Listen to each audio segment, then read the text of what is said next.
पुण्यश्लोक अहिल्यादेवी होळकर शेतकरी कर्जमुक्ती योजनेचा लाभ मिळणाऱ्या शेतकऱ्यांना नमो शेतकरी महासन्मान निधी योजनेचा लाभ नाकारण्यात येतोय।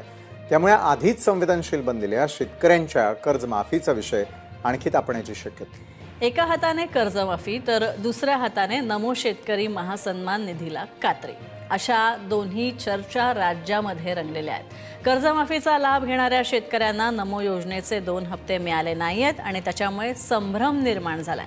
सरकारवर वाढलेल्या आर्थिक बोजामुळे हा निर्णय झाल्याची चर्चा एकीकडे होते। नमो शेतकरी महासन्मान निधी योजनेचा हप्ता थेट शेतकऱ्यांच्या बँक खात्यात जमा होणार आहे। हप्त्यासाठी 1774 कोटी निधी वितरित करण्यास मान्यता देण्यात आली आहे। शेतकऱ्याच्या बाजूने आपल्याला सहकार्य करायचं। सर, ज्या शेतकऱ्यांना सुरू झाली समजा की सर ज्या शेतकऱ्यांना कर्जमाफीचा लाभ मिळत आहे त्यांना जे प्रधानमंत्री पीएम किसान हे आहे त्याचा लाभ मिळणार नाही अशी माहिती आहे। नाही, तसं काही नाही सांगितलंय आणि 9वा हप्ता आज उद्या पडणार। सर, याच्यामध्ये काय ॲग्रिस्टॅक आणि आधार प्रमाणीकरण करताना शेतकऱ्यांना मोठ्या प्रमाणात अडचणी येत आहेत। मला शेतकरी बांधवाला एक विनंती करायची आहे की सगळ्याच शेतकऱ्याला 56 लाख शेतकऱ्याला याचा लाभ मिळतो। सगळेच लोक जाऊन तिथं महाई सेवा केंद्रावर गेल्यामुळे थोडंसं प्रॉब्लेम लागला। काही लोकांचे राहिलं असलं तर अजून आपण 10 दिवसाला दुसरी यादी टाकली। त्याच्यात जर काही कमतरता राहिली, त्याला काही समजणं गेलं तर तहसीलला तशा प्रकारचे आदेश दिलेले आहेत आणि जिल्हा अधिकारी महोदय यांच्या नेतृत्वाखाली एक जिल्ह्याची कमिटी नेमली आहे। त्याच्या जर काही अडचणी आल्या तर ही 2 समिती आमची तुम्हाला मदत करेल। पीक कर्ज वाटप सुरू आहे का? लगेच पूरग्रस्त भागात जे आहे की अंदाजे पूर आलेला आहे तर त्या भागात काही सवलती वगैरे देणार असते? तो निर्णय व्हायचा राहिला। आता ही जी पीक कर्ज आहे, आतापर्यंत कर्जमाफी झाल्या कर्ज वाटप पुन्हा नव्यानं होत नव्हतं, परंतु आता मात्र जेवढं पीक कर्ज आपलं भरले सरकारने, जेवढं मुद्दल आहे तेवढं लगेच आपल्याला कर्ज वाटप करायचं आणि प्रमाणपत्र द्यायचे।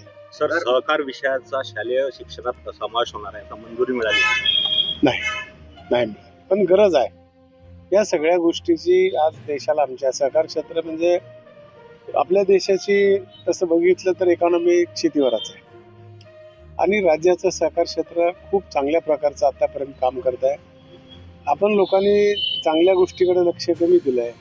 समजा माझ्या अंगावर पांढरे कपडे, थोडा डाग पडला की आपलं लक्ष तिथंच जातं, पण समाजानं आपण सगळ्यांनी मिळून चांगल्या ज्या गोष्टी समाजाला हलकी लावून दौंडी लावून सांगायचं काम केलं। वाईट गोष्टी सांगायची गरज नसतात, आकवर पसरतात। त्याच्यामुळे सहकार विभाग तशा प्रकारचं नियोजन मेळावे घेत आहे आणि लोकांमध्ये जागृती करायचं काम करत आहे। सहकार विभागातर्फे सहकारांवर छापेमारी होत आहे, मात्र यात पारदर्शकता नाही असा एक आरोप होत आहे। तर यात काय बदल काय आणणार आहेत आपण? बघा कसं आहे, पारदर्शकच असते ते।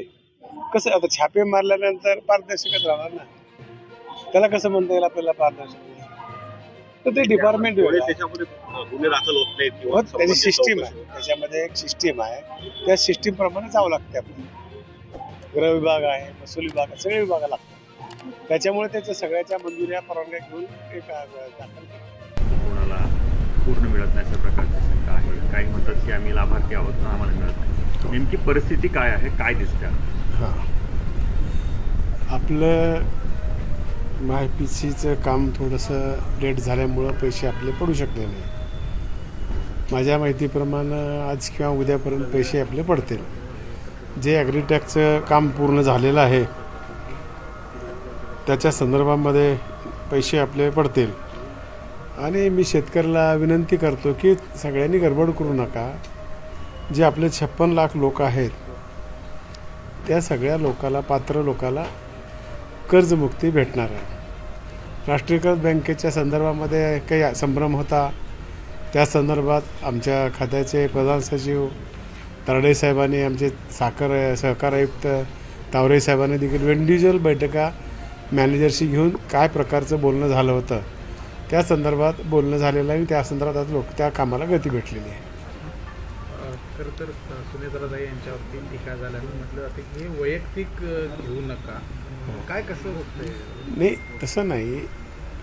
तर एक आपण महाराष्ट्रामध्ये राहतो, शिवाजी महाराजांनी जो आदर्श घालून दिलेला आहे, आता वहिनी अशा दुःखामधून बाहेर आलेल्या आहेत आणि ते अतिशय चांगल्या प्रकारचं काम करत आहे, वेळ देत आहेत, न्याय देत आहेत लोकाला आणि अशा प्रकारचं वक्तव्य करणं म्हणजे एका स्त्रीचा अपमान केल्यासारखाच आहे. आम्ही देखील त्या दिवशी त्या सांगितले की बा त्याचा आम्ही निषेध करतो. हे संस्कृतीला, भारतीय संस्कृतीला शोभणारी गोष्ट नाही आहे. आम्ही त्या दिवशी निषेध कारण ते काही बरोबर नाही. खरं तर हे कर्जमाफीचा आपण उल्लेख हो. केलेला आहे. 40,000पेक्षा जास्त शेतकरी आहेत की अपात्र ठरल्याचं पाहायला हो. मिळतं. काय निकष होते साधारणतः? की आपण त्या वेळेसच सांगितलं होतं की जे लोक इन्कम टॅक्स भरतात, ज्यांना कुठं सर्व्हिस आहे, अशा लोकांची यादी आपण काढली होती. त्याच्यामुळं काही उशीर झाला. ती यादी आपल्याकडे नव्हती. ती यादी होती केंद्राकडं. त्याच्यामुळं 2-3 दिवस डिले झाला आणि यादी ती आता प्राप्त मागे झालेली आहे. आणि मग थोडंसं आमच्या ऑनलाईनचा प्रॉब्लेम होता, त्याच्यामुळे डिले आहेत. काल देखील पत्रकार परिषद घेऊन आम्ही सांगितले होते की आज किंवा उद्या, कारण सांगता येत नाही, टेक्निकली प्रॉब्लेम आहे. प्रॉब्लेम झाल्याबरोबर देखील आमचं होऊ शकतं आहे. उद्यापर्यंत आमचा शेतकऱ्याच्या खात्यावर पैसे पडतील असं. गंभीर घटना घडलेली आहे नांदेड तालुक्यातल्या लोकांमध्ये. एक नाव नाही म्हणून 2 शेतकरी आत्महत्या केलेली आहे. कसं पाहता याकडे? मी माहिती घेऊन सांगतो. पण असं शेतकऱ्याला मला विनंती आहे की आपण संकुचित विचार करून नये. सरकार आपल्या पाठीशी आहे. अनेक योजना सरकारने शेतकऱ्यासाठी या ठिकाणी आलेल्या आहेत, राबवलेल्या आहेत. म्हणून आपलं महत्त्वाचं जीवन कुटुंबाकडे बघावं. यादीत नाव नाही, बघूत ना आपण त्याच्यामध्ये काय झालं आहे, कुठल्या वर्षापासून आहे, आणि काही चुकीचं झालं असलं तर त्यांना आपण न्याय देता येईल ना आपल्याला. म्हणून असं शेतकऱ्यांना मला विनंती करायची आहे की आपण असा संकुचित विचार करू नये. माहिती घेऊन बघतो मी ते. ओके. या अधिवेशनामध्ये सावकारकीच्या संदर्भामध्ये एक बिल आणलं होतं की मागील कालखंडामध्ये सावकारकी करणाऱ्याला थोडासा दंड कमी होता, शिक्षा कमी होती. आणि मग त्याचा सगळा आम्ही सारांश अभ्यास घेऊन या ठिकाणी बिल आणलं. त्याच्यामुळं आता त्याच्या वाढ केलेली आहे आणि गुन्ह्यामध्ये देखील वाढ केलेली आहे. थोडासा चाप बसावा म्हणून. एकदम त्याच्यावर काही परिणाम होणार नाही, पण आता सुरुवात झालेली आहे. हे जे प्रकरण आहेत हे सगळे जुने आहेत. त्याच्यामुळं जुन्याही प्रकरणामध्ये माझं डिपार्टमेंट लक्ष घालत आहे.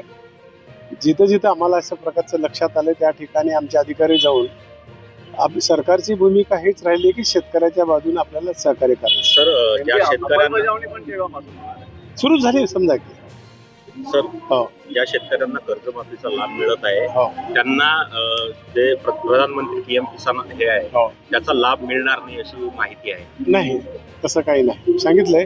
आणि 9वा हप्ता आज उद्या पडणार. सर, याच्यामध्ये काय ॲग्रिस्टॅक आणि आधार प्रमाणीकरण करताना शेतकऱ्यांना मोठ्या प्रमाणात अडचणी येत आहेत. मला शेतकरी बांधवाला एक विनंती करायची आहे की सगळ्याच शेतकऱ्याला 56 लाख शेतकऱ्याला याचा लाभ मिळेल. सगळेच लोक जाऊन तिथं ई सेवा केंद्रावर गेल्यामुळे थोडंसं प्रॉब्लेम लागला. काही लोकांचे राहिलं असलं तर अजून आपण 10 दिवसाला दुसरी यादी टाकली. त्याच्यात जर काही कमतरता राहिली, त्यांना काही समजणार गेलं तर तहसीलला तशा प्रकारचे आदेश दिलेले आहेत. आणि जिल्हा अधिकारी महोदय यांच्या नेतृत्वाखाली एक जिल्ह्याची कमिटी नेमली. त्याच्यात जर काही अडचणी आल्या तर ही 2 समिती आमची तुम्हाला मदत करते. पीक कर्ज वाटप सुरू आहे का? लगेच. पूरग्रस्त भागात जे आहे यंदा जे पूर आलेला आहे तर त्या भागात काही सवलती वगैरे देणार का शेतकऱ्यांना? तो निर्णय व्हायचा राहिला. आता ही जी पीक कर्ज आहे, आतापर्यंत कर्जमाफी झाल्यावर कर्ज वाटप पुन्हा नव्यानं होत नव्हतं. परंतु आता मात्र जेवढं पीक कर्ज आपलं भरले सरकारने, जेवढं मुद्दल आहे तेवढं लगेच आपल्याला कर्ज वाटप करायचं आणि प्रमाणपत्र द्यायचे. सर, सहकार विषयाचा शालेय शिक्षणात समावेश होणार आहे का? मंजुरी मिळाली? नाही, पण गरज आहे. या सगळ्या गोष्टीची आज देशाला, आमच्या सहकार क्षेत्र म्हणजे आपल्या देशाची तसं बघितलं तर इकॉनॉमी शेतीवरच आहे. आणि राज्याचं सहकार क्षेत्र खूप चांगल्या प्रकारचं आतापर्यंत काम करत आहे. आपण लोकांनी चांगल्या गोष्टीकडे लक्ष कमी दिलं आहे.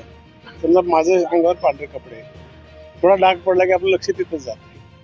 पण समाजानं आपण सगळ्यांनी मिळून चांगल्या ज्या गोष्टी आहेत समाजाला हलकी लावून दंडी लावून सांगायचं काम केलं पाहिजे. वाईट गोष्टी सांगायची गरज नसतात, आपल्यावर पसरत असतात.